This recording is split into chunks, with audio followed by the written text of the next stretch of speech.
And a large asteroid that once appeared to be on a potential collision course with the Earth could now hit the moon instead. The asteroid, named 2024 YR4, could slam into the moon in the late 2032 year. The building-sized object could impact astronauts and infrastructure on the lunar surface at the time.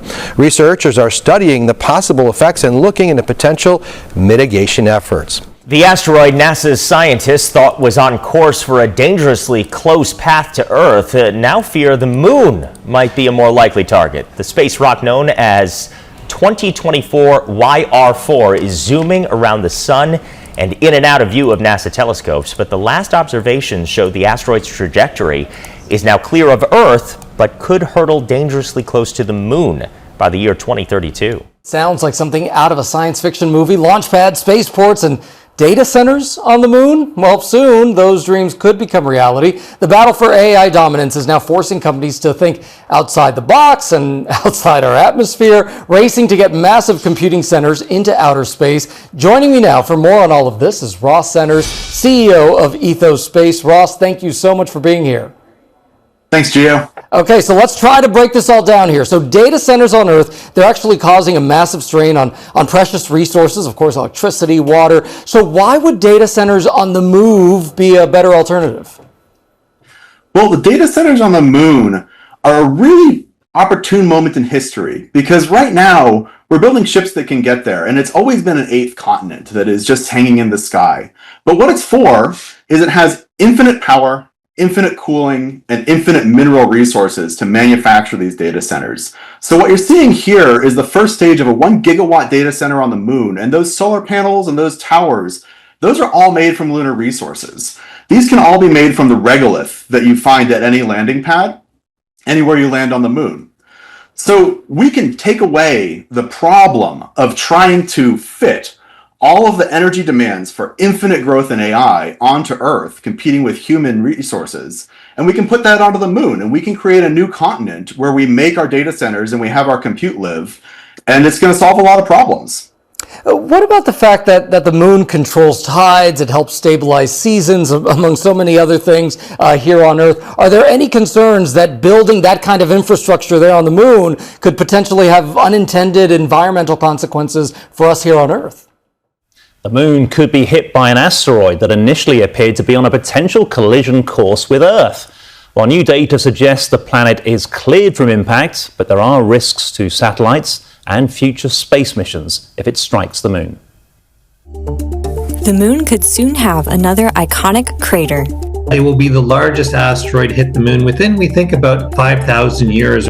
It will carve out a crater about a mile across. A recently discovered asteroid, dubbed 2024 YR4, was originally thought to be a threat to Earth 7 years from now. New data suggests our planet is safe, but the moon isn't out of danger. So there's about a 4% chance that it could hit the moon. And that uncertainty will be removed the next time we can see it, which will probably not be until 2028. Essentially, the sun is preventing us from seeing it right now.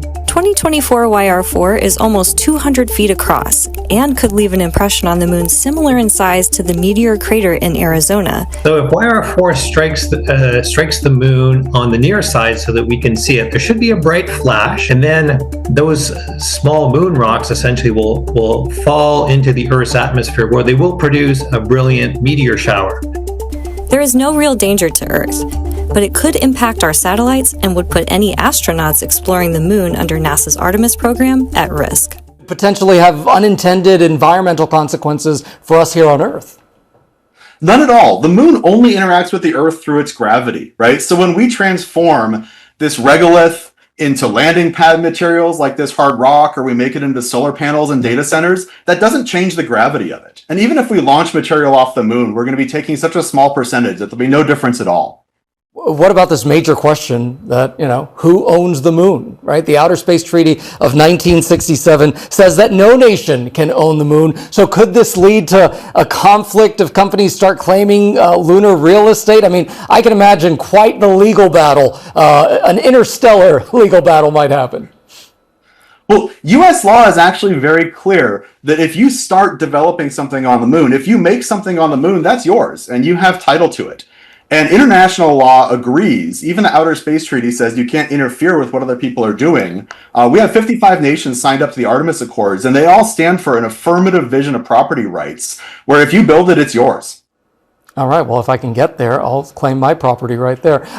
So all of this sounds very futuristic. How long do you think that it will take to put these spaceports on the moon? This is happening very quickly, right? The United States and China are locked in a new space race, and China is hitting all of its goals on time. There are going to be Chinese astronauts on the moon before 2030, and the United States is bound to keep up. So we're going to be building a spaceport on the moon by the end of this decade, and very quickly after that, we're going to be able to create solar cells and cooling panels and be able to host very scalable data structures right there on the moon early next decade. All right, Ross Centers, the CEO of Ethos Space, a fascinating conversation. December 22nd, 2032, a space rock the size of a football field could really mess up our day. This asteroid was possibly going to hit us this year and or in 2032 as of earlier this year, but we now know it won't hit the Earth. So that's obviously good news. But scientists now believe asteroid 2024 YR4 could slam into the moon instead. There's only about a 4% chance of that, but if it does, that collision would have quite the impact. That is coming in faster than a speeding bullet. If you blast out a hole that's a kilometer across, you're looking at millions of tons of material. Here on Earth, we're likely to only see a spectacular meteor shower, but all that moon rock could have a huge impact on our growing satellite system, disrupting communication and navigation networks, as well as our ability to forecast the weather. Space has done so much for humanity and society, and it will continue to do that. However, just like any other system, we need to have sufficient backups. Because a rare asteroid moon crash isn't the only potential threat.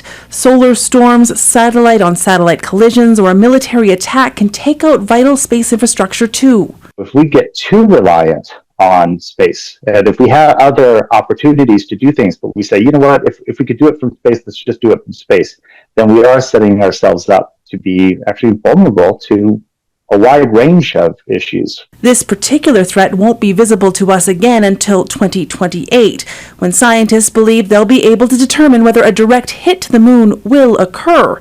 Until then, experts say even the small possibility of such a wide-scale satellite disruption should serve as a wake-up call.